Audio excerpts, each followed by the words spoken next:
Well, hi, I'm Jay Arthur, author of Lean Six Sigma for Hospitals, QI Macros, and Agile Process Innovation.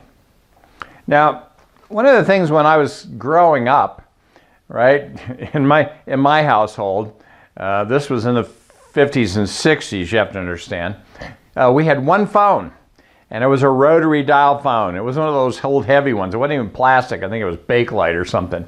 And there was an extension cord, and so I would pull it into my room so I could talk to my girlfriend in high school, right? That's all we had was one phone.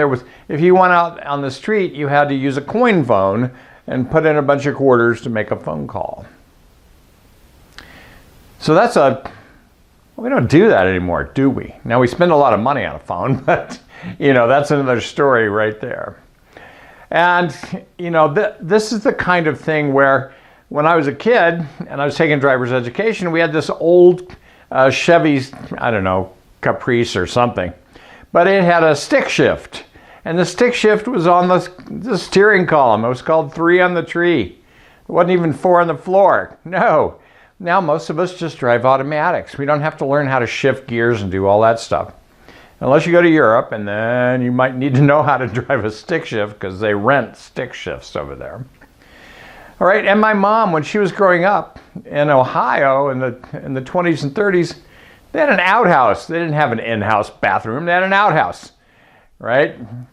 So I want you to get this idea that everything keeps getting easier, faster, better, simpler, right? And it's just more convenient.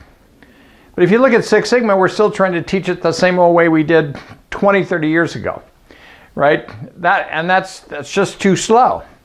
Right? And so one of the things I've done with QI Macros is try to automate all the stuff that used to be messy and manual and make it more automatic, right? So that people can get on with analysis and problem solving and sustaining improvement. So I don't think it has to be that hard anymore. I have free rate training on my website, the Yellow Belt training. I have an Agile Process Improvement training. And so what you want to do is, shift your thinking. Stop thinking it has to be done the way it was always done. That's just not true anymore. Let's create a hassle-free world, a hassle-free America. Let's do it a lot faster than we've been doing it in the past, because it's too slow. All right? Let's go out and improve something this week. Are you still using line, bar, and pie charts from the last century? You might want to consider control charts, Pareto charts, and histograms. Smart charts for the 21st century.